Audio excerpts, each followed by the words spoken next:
Don't make it. Hey, what's up, guys? We're here with an awesome person, Molly Hale.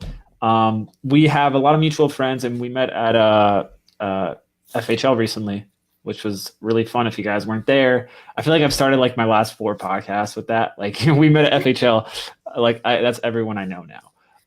So I'm pretty excited. If you guys are in the replay, give me a hashtag replay. I'm pretty excited to kind of dive in here with Molly to kind of, talk about the world of Instagram because this is what she does. This is her jam. So Molly, if people don't know who you are, can you kind of explain why you're awesome and what you do? Yeah, for sure. So I am an Instagram freelancer. So I specialize in influencer marketing and collaboration management. And I've been doing it for a couple of years now. Sort of like fell into my lap, and then I decided to really hone my skills and get better at it and get networked within the network. Get networked within the network. And I've just absolutely grown to love it. So super happy to be here. Excited to chat with your audience. Cool. We have some cool people here. We have Laura. She's crushing it with Instagram, I know. Nice. Jamie Atkinson says, "What up, Molly is a badass." Jamie. Oh, I met him at FHL. Cool. Hey, I have a quick question. Can you type fast on the phone? Yeah, I'm fast. Super fast. Okay. I feel like people who do Instagram for a living can just like. I know. I'm like, we're all going to suffer. Like one of these, in like 30 years, that's going to be like the thing of our generation is whatever, carpal tunnel or. Yeah, they're going to be like, you used to type. It's going to be horrible. Yeah, it's going to be all like VR, like just like you think it and it just types it. Yeah, we're going to go back to like the sidekick, like to get some more, So real quick, when did you kind of like get your like start into like working with influencers and collaborating, etc.? Yeah, honestly, like right away.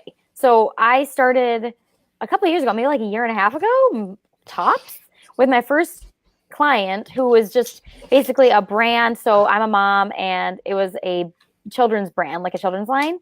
And they were like, do you want to help us with our Instagram? And I was like, sure. I think this is like what other people do. They like talk to influencers and give them free stuff and let's do that. So I had no idea what I was doing. And I literally like talked to a few influencer friends of mine. And I was like, can we just hop on the phone and you just like tell me what to do? And it ended up serving me really well because I ended up building really good relationships with those influencers who some of them are now my best friends to this day. And they totally walked me through how to do it, which now, I don't know, I feel like it might be a little harder to get that from people unless you're like really dogmatic.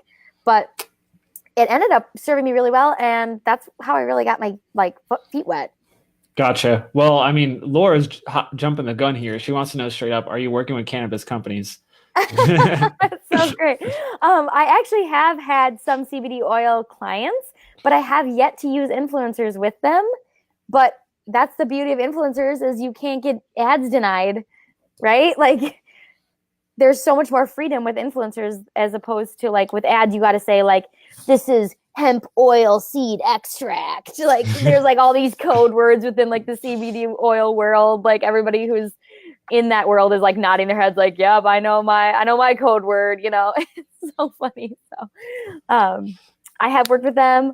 I know a ton about CBD because of it, but I haven't used influencers with them, but I could use, you could, and you should. What kind of influencers do you have like experience like working with? Yeah. Like what niches? I've just sort of fallen into a lot of like the mama categories, but really my clients are all over the board. And so I work with, I guess that's hard to answer. So like, one of my clients is like a fitness app. And then one of them is like it's sort of like a dog theme page. And then I have like some e-com happening and still work with some children's brands and also have done some work with gyms and like local bakeries. So I love working with foodies. I will say that's one of my favorite niches to work with, but I haven't done a ton of work with them. Gotcha. Man, Laura's pitching hard right now. She's like, we have CBD strips. I've seen them. Not oil. We're looking to launch a huge influencer campaign. You guys can chat after this interview. Yeah, absolutely. Slide into my DMs, Laura. Slide into her DMs. What's up, Felicia? Thanks for guys. Give me a hashtag live if you're on. That helps this post. I want to talk a little bit about because a lot of people in this group are podcasters or they're getting into podcasting.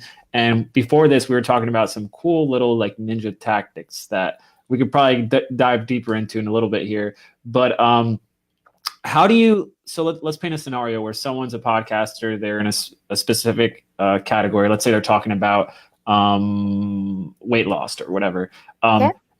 What are the first steps you would make to find influencers that you can like interview on Instagram and like know if they're a good fit, like to leverage their audience?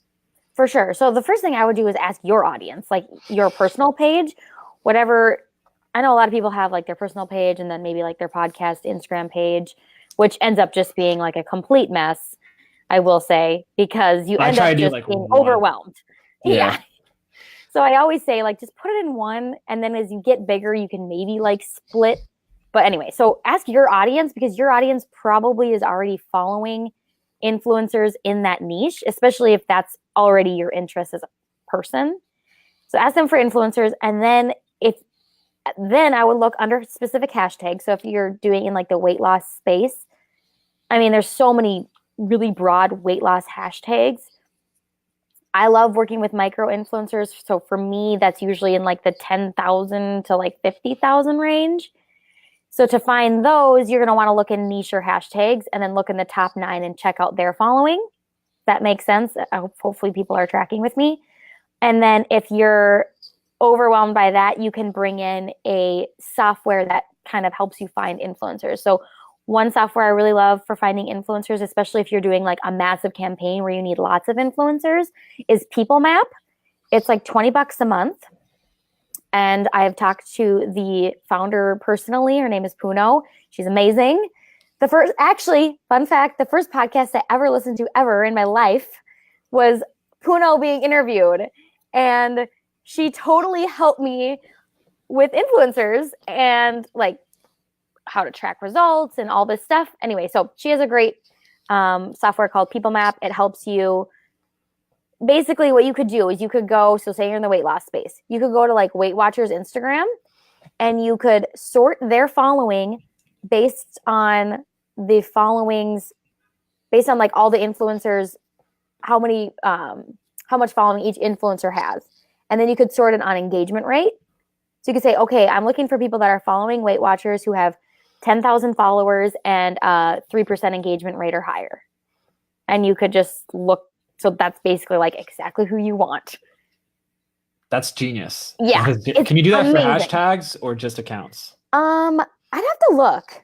I know you can follow hashtags. I don't know if it's a common thing, but yeah. So I'm sure you can within her software, but don't quote me on it. I haven't used it in a while because I now have like a pretty strong network of influencers that I sort of just keep dipping back into. And so I haven't needed to find like a mass amount of influencers at one time. Gotcha. So let's say you find your people that you like, you have your list. What's the next few steps you take to actually like start working with them? Yeah. So, I mean, obviously checking interest. I like to DM first and just say, hey, I actually like to DM on my personal page and say, hey, I have a client that would love to work with you. I just want to let you know I'm going to be sending you an email. I think that's a nice personal touch. And also it just helps build rapport for when you work down the road so that they know. I think when influencers get emails from brands, it's a lot of, there's just some friction there. Like, this isn't a real person. This is a brand. And so I think I just get better results from doing it personally. So I like to slide in the DMs. And then I send the email with, usually I have brands create, or I create for them typically, like a collaborations parameters PDF. So like, this is what we're looking for. This is what we're looking to compensate you on. And then I love hopping on the phone with influencers still, even though it takes so much time. I like to hop on influencers and tell them like the brand's vision and our goals and what we're hoping to get out of the collaboration. And then from there, just executing and seeing how it goes. How do brands usually, or like if you want to work with a brand, like how do they usually like calculate their prices, et cetera? How do you like negotiate? Dude, it's the Wild West out there. It is the wild freaking West. Nobody knows. It is, I tell you, like, it's like it's just comical. So this is why I love it. Like, now that influencer marketing is becoming so much more streamlined, it's gonna change, and prices are there's gonna be some kind of like standard at some point, but right now there is none. And so basically what happens is the influencer tells you what they want to be paid, and then you rebut. You typically come back with a lower amount, and then they accept it. But most of the time, their initial pitch is way too much. Like I've heard people say $100 for every 10,000 followers, and that's industry standard. Well, that literally means nothing to me. Like per post, I mean, so I'm going to give you $100 just because you have 10,000 followers, but if you have crappy engagement and you bought all those followers and all of the comments are from Instagram pods, like, sorry, no. And you, by the way, you don't have any other past experience or proof of any ROI for any other brand, I'm not paying you a dime. So this is why I'm all about building the influencer, building the relationship with influencers, casting the vision for them so that if they really align with your brand, then they'll go above and beyond, and it'll just translate much better for the audience. Gotcha. So I kind of want to get into like, growing your own accounts, but like before we get into like, I guess the organic strategies, you mentioned like one tool you used, People Map. Yeah, People Map. What other like, pieces of technology you use to like help your life? Like, yeah, for sure. So it's so funny. I was looking at my phone the other day, and I have three folders of Instagram apps that on your phone. This is so bad. So not that I use all of them. I just need to go through and see which ones I don't. But okay, by far the number one that I use is Plan, Plann. And I know there's a lot of other apps that do this, but basically it allows you to draft posts and plan out what your grid looks like. And you can also save hashtag sets, and you can steal hashtag sets from your competitors. Yes. Okay. I'm going to use that because I've been doing that. But the way I've been doing it is like I copy, share link, put it in the Chrome, and then just like highlight it. And then because like I'm very like, there's a lot of platforms we got to be on, and Instagram isn't like my main platform. So like I just get lazy on it. So I'm just like, I'm not about to like come up with all these hashtag ideas. I'm just going to go to people who already thought of it and steal their ideas, Totally. And hashtags it's funny because no matter how many followers people have, I still see most people using hashtags way wrong. Like they have no idea what they're doing. They have no plan. So don't just blindly, I guess I would say that, like, don't just blindly take other people's hashtags, but within Plan, it actually lets you see their best performing hashtag sets. Although it's really just telling you their best performing posts and what hashtags happen to be a part of that. Gotcha. So it's correlation, not necessarily causation, but you can still kind of get an idea, if that makes sense. Cool. And what do you mean the best hashtag like strategy there? Yeah. So with hashtags, I usually have like 3 rules that I go with. So it needs to be local. I just love using local hashtags. I think even if it doesn't matter that we're all, I get that the internet opens us up to the whole world and it doesn't really matter, but local hashtags still really help you. I still think that there should be a level of connecting with your community. So I always use local hashtags on almost everything. Targeted, meaning, okay, so instead of what is this photo about, which you still should do, use hashtags for what the photo is about. But targeted, meaning what are people in your niche, what hashtags are they following? What are they looking at? So like I could kind of go on a rabbit trail there, but look at the big players in your industry, look at the influencers in your industry, see what hashtags they're like looking at or following. You can see within their following what hashtags they're following, if they are following any, and then use those on your posts. And then relevant, meaning what is the image about? And I usually say for sure under 500,000 images per hashtag. So this is not like the bigger the better. Like I saw somebody yesterday use the hashtag clothing. It was like a small shop. I'm like, this is not helping you. This is not going to get you any traction. Yeah. So hashtag entrepreneur doesn't work, I assume. No, not really. No. Okay. How about like just for engagement and like growing your account organically? Like, what are your best practices for that? Yeah, I'm still all about the Gary V $1.80 strategy. Like, Yeah, I've been doing that. It's been working so good. it's truly amazing. So if anybody doesn't know what that is, Like I take basically, it to the next level. So like, sorry, explain it and then I'll tell you my next level. I'll oh, I see. can't wait. I can't wait to hear. Okay, so basically you want to go within 10 hashtags every single day, and you go on the top 9, or you can do the most recent 9 posts, and you're going to leave your 2 cents on those 9 posts under 10 hashtags. So that equals $1.80. Takes a long time, but it's better than freaking working at TJ Maxx. Yeah. You can monetize enough, I've been doing like the 10-cent strategy lately. Like not the $1.80. I probably have to do it more. I usually just do like, 5 to 10. Yeah, but what I'm doing is I'm looking at, because the top already has so many comments, I actually answer people's questions, or I like, engage with the comments of the post. And I've gotten way more engagement through that, because I feel like maybe it's showing up different in their notifications, where they're like, oh, someone commented on my comment. Oh my God. Rather than like, I made a post and someone commented, I expect that, whatever. But comments on comments are rarer. And I've gotten a lot, like I have full conversations that go on in comments, like, like 10 reply. Yeah. And then they follow me and they feel like they know me, because like I like went back and forth with them. So that's something I've been doing lately. And I've gotten a lot of like real followers because of that. That's really great. I love that. I'm totally going to implement that.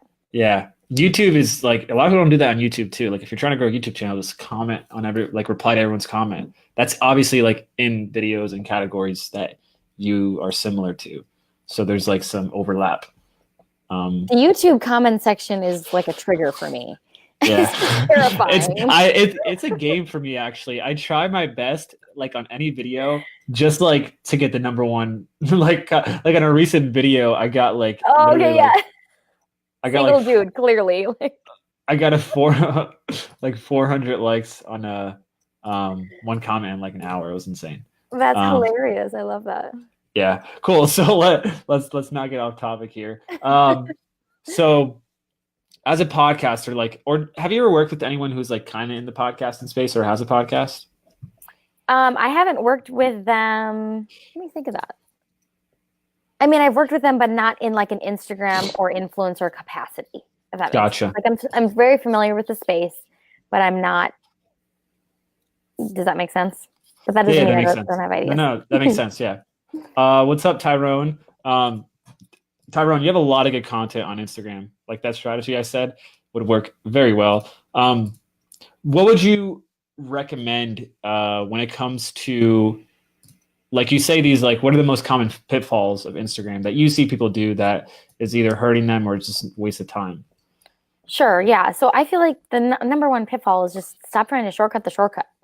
Like, we're all in this for the long game. You're not going to just freaking grow to hundreds of thousands of followers in 6 months. And everybody kind of hears that and they're like, I don't have that expectation. But then they're doing like crappy loop giveaways or hidden, like, buying followers that are trickling in, or doing follow on follow. Like, we can see you doing that. So I think that's the number one pitfall, is like you're comparing yourself because you're trying to shortcut the shortcut, which the internet is the shortcut. We're already here. Like, let's just enjoy it. And then another thing, which I actually I mentioned it earlier and I talked about it on my stories yesterday and I got tons of great feedback, is confusing correlation and causation. So a lot of times people see people on Instagram and they're like, oh, all of these influencers are using this same Lightroom preset. That must be why they're an influencer and have tons of followers and are successful. So there's that correlation, but that's not the causation. That's not why they're so successful. They just happen to be doing that, probably because they are consistent and that's why they're growing, right? So I think confusing correlation and causation, and you just finding your truth that you can just be consistent at will get you to be successful. And that is a big pitfall that I see. Gotcha. And then Aaron says too, or the random comments we get. Okay, Jackson, did we lose you? Can you hear me? I don't know where he went, you guys. I have a feeling I'm still live, but I cannot see him. Wait, what? You can't see me or hear me? Uh, Wait, can you see me or hear me? Wait, what? Hello? Can you guys see me? Hey, welcome back. Wait, I was here the whole time. Wait, what? This is Be Live. It never behaves. You can hear me now though, right? I can hear you. You Okay, went cool. black. That's strange. Okay. I never went black on my screen. Yeah, Aaron says or the random topic of comments we get. Or yeah, when people randomly comment on your photo, it's usually like a bot or something. Oh, I call Um, those people out. you It's do so funny. I'm do like, you report them? I don't report them, but I Okay. always reply saying, they'll say, wow, great content. And I'll say, really, what's so great about it? That's awesome. And my audience loves it. I think that's what I love doing about it the most is that my comment replying to them always gets the most likes. People are like, yeah, get them. Yeah, you should take it to the next level and just like screenshot it and then make it a story and then tag them. I would Call them out. Put that past me. That's great. Cool. They could still see us. All right. Let's get into the juice, guys. You know what's interesting? Before this interview, I actually had a lot of questions prepared. I had like 20 questions, and they were like in perfect order. It was gonna be like bang, bang, bang, bang, bang. I was gonna knock you guys out, and then my Chrome crashed and then deleted all the questions. So we're shooting from the hip right now. Pop, pop. Just so you guys know. What do you? How about this? What do you want to talk about? Okay, let's do it. Yeah. Okay, this is what I want to talk to your audience about. Is if you're a podcaster, let's talk about how you as a podcaster can utilize influencers. So I know, Daxie, one of the things that like you preach a lot, which I love, is how to utilize other people's platforms to expand your brand, which I'm all about. Like when you said that to me, like in one of our first conversations, I was like, oh, that is music to my ears. I love that this is an actual thing. And not just a quick, crazy idea I had in my head. So we chatted about this a little bit before I went live, but this is what I want to start seeing from podcasters utilizing influencers. So I'm going to call this, I'm making this up, multi-platform collaborations. It's probably already a thing, but I'm calling it or that. Multi-person, I guess, or both. Yeah. So this is kind of like a collaboration with you as a podcaster and an influencer and a brand. So let's just say you have a podcast that talks about hamsters. So we're gonna roll with it. Okay, I just want to see this if there's competition for this. Sorry. You're about to drop the link. We will all subscribe. Okay. If you have a podcast that talks about hamsters, okay, you should find a hamster influencer on Instagram. And then you should find a hamster food brand that wants to sponsor the podcast and the influencer, the hamster. Or an actual hamster. Like a literal hamster. I'm almost positive there's a big hamster Instagram account out there. There's like every animal account out there. There absolutely has to be. Chrissy Teigen just talked about her hamster recently, and so I'm sure there's already a booming thing. She's just an amazing lady. Okay, so anyway, so we have these three things, right? So how do we like marry these together? Okay, this is what you do. So you as the podcaster would say, hey, hamster influencer, I want to interview you on my hamster podcast. And once you then establish that relationship, so you're doing all the legwork of finding these hamster influencers, then you go to a hamster food brand and say, hey, hamster food brand, I have this hamster influencer who has this big of audience, and they're going to be a guest on my podcast. Would you like to sponsor this podcast episode? Because if you say yes, this influencer is going to share this episode with their audience. And when they share it with their audience, I'm going to have them say, this podcast was sponsored by your food brand.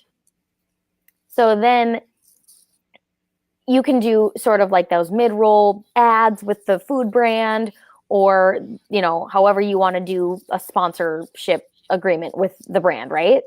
And then the influencer can also get paid by the brand, and they can promote their products on their own sort of way. So like maybe on the day that your podcast episode is launching, the influencer can do a bunch of stories about this brand and then promote your podcast. So their audience is kind of warming up to the brand. And then they swipe up and listen to the Hamster podcast. And guess who's sponsoring this podcast episode? The brand. So you're serving the brand because you did the legwork to get the relationship with the brand and you came up with the idea for the collaboration. So that's super valuable for brands. Like representing brands, if I ever get an influencer or anybody who comes to me with an actual idea instead of just, hey, will you pay me? I'm like, thank you. This is amazing. You just did half of my work. So you did a lot for the brand and you're helping the brand get exposure on multiple platforms. So you're getting audio exposure. You're getting the video if they're doing an Insta story, they're maybe doing like a shoppable link, things like that, which I think Instagram is actually rolling out to influencers in this next year, is they're going to be adding shoppable links for influencers whose products they're promoting, not just brands, to tag their products. Okay. So, I need to try this. Just because I have a few big people I'm interviewing soon and with big audiences. How would you well, first of all, how do you go about the pricing? Let's say you reach out, they say yes. If they're like, all right, cool. How much do we have to pay you? But actually before the pricing, I guess the part where the influencer is shouting out the product, that would be on their end, right? You wouldn't be negotiating that, correct? No, and that'd be up to them too. It would just help you get a sponsorship. You would be literally leveraging so if you have a small podcast with not very many listeners, you would be leveraging the guests that you have. You'd be leveraging their audience to get a sponsorship. Gotcha. And that's the cool, like, that's why podcasting is win-win, because like the person who's being interviewed doesn't feel like it's a loss because you're creating content for them. All they're doing is showing up, and then you have this machine that they're plugged into that spits out these pieces of content that they can use to make themselves look good. So with that said, let's go back to pricing. Like, how would you kind of like go within pricing? Like, what are the parameters there you look at to look at the price? And then also how much would you give to the actual guest? And would you tell them beforehand actually, or after the fact? So you mean like, what would you pay the guest? Is that what you're asking? Correct. I wouldn't like pay a percentage. The guest. I wouldn't. Oh, okay. But like, so here's the thing. Like a lot of guests won't promote your show actually. Because either your artwork sucks. So it like just looks funny. Yeah. Like, okay. So I've had it where like a lot of people, like big influencers, tell me like, yeah, I was on this podcast, but I didn't like repost or anything because their teaser and the way they made me look wasn't attractive. Well, then you better fix that. Yeah. As a podcaster, I think. What if you had it like you paid the guest as well, and you made it like you a little, definitely could. That's a good idea. You made it like in the terms, like, hey, I'm gonna have the sponsor. I'll pay you $500. All you gotta do is repost my audio thing and post it to your email list, and I'll send you this money. Yeah, for sure. I don't know at all how the negotiation goes. I'm not gonna pretend I know. With no, we're in total brainstorm mode right now. Okay, cool. Yeah, so. I guess my first thought from that is you better get some sexy freaking content that influencers are going to want to share. Yeah. So fix that issue first, because if your artwork sucks and whatever, like, how are you going to scale this? It's not that hard. It's not like you have to spend a bunch of money. Yeah. So that's my first thought. But also, yeah, you could potentially pay them to do it, I suppose, if it's going to serve you in the long term. But it's hard to say pricing too, because it would really depend on like how big the influencer is. Typically, I find that influencers around that 10K range, 10 to like maybe 25K, they'll really work with you. Like they don't get a lot of like paid collaborations. $100 can go a long way if you have a good relationship with them and you're literally trying to help them build their audience. Gotcha. So I would probably, cool. At something like that though, would you do it on a one-off basis just because every influencer has a different audience size? So the sponsor might be like, yeah, I would pay this much for this and then this much for this sort of thing. Yeah, I think you could with this type of like three-prong collaboration, I guess. It could be a one-off collaboration, even though I don't typically recommend that.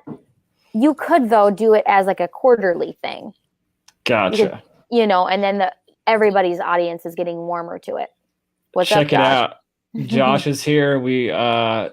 She wanted to talk about your software, but I was like, dude, yeah, you sold it. Or do you have equity in that software still, Social Info? Because we were talking about some strategies, like looking at relevant hashtags.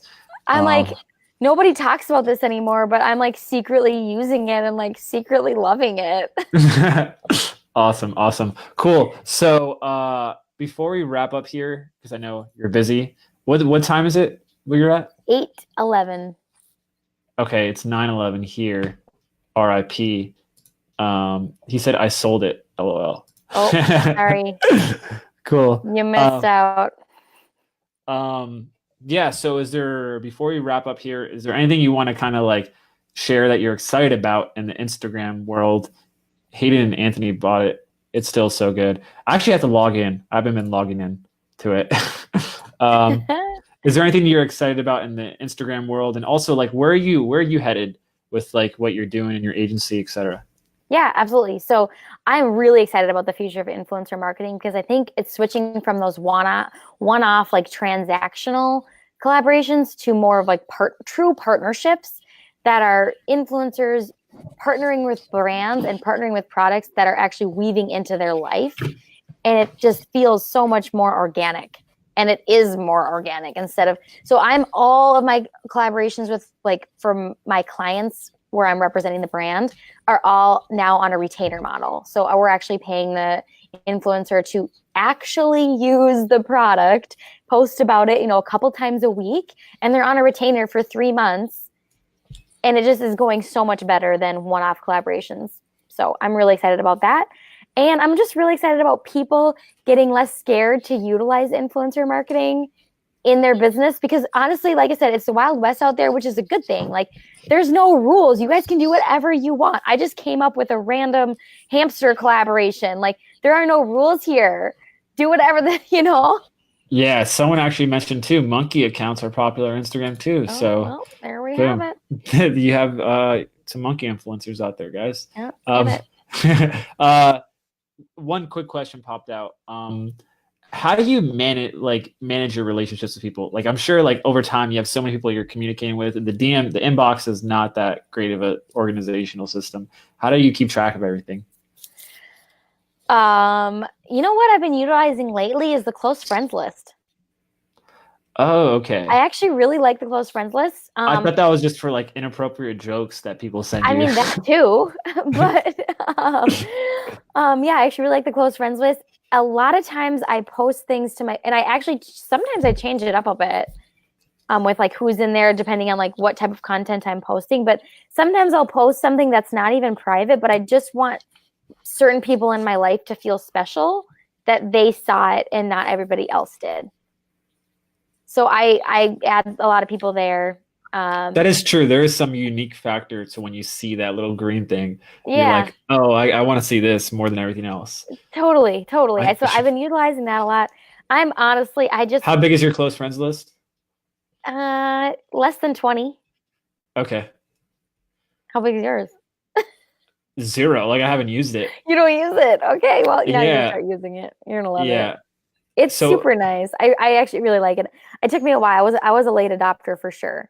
Can you add someone to your close friends list without them like approving it? Yeah, they don't approve it. They don't know. Okay. Is this a strategy for getting people to see your DMs if they're like big, you think? Oh no, they have to be following you. Oh, they have to be following you. Okay, gotcha.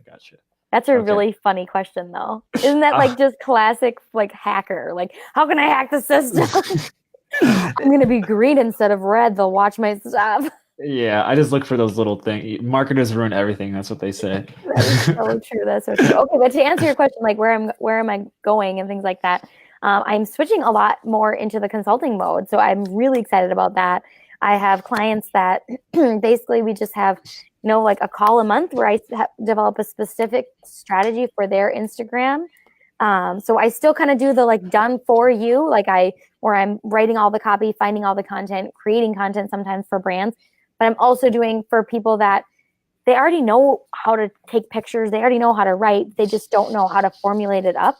I'm doing a lot more consulting. So I'm really excited about that. I'm accepting new clients. As of this week, I just got the capacity. So I'm really excited.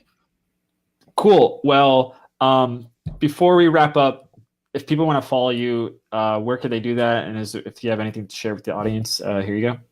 Yeah, for sure. So you can find me at Molly R. Hale, Hale. And yeah, I'm excited to connect with you. Slide in my DMs and we can chat. I'm always, open to like talking about people's goals and brainstorming crazy hamster influencer strategies. So let's do this. Yeah, I'm actually gonna like put to practice this idea you have, and I have to think of a brand though that would make sense. We can chat. We can chat offline. It'll be fun. Yes. Cool. Well, thanks so much, Molly, for doing this. We'll probably do it again in the future when I have questions that aren't deletable. I love it. Yeah, I'd love to. Cool. Awesome. Thanks so much, guys. Peace out. All right. Bye.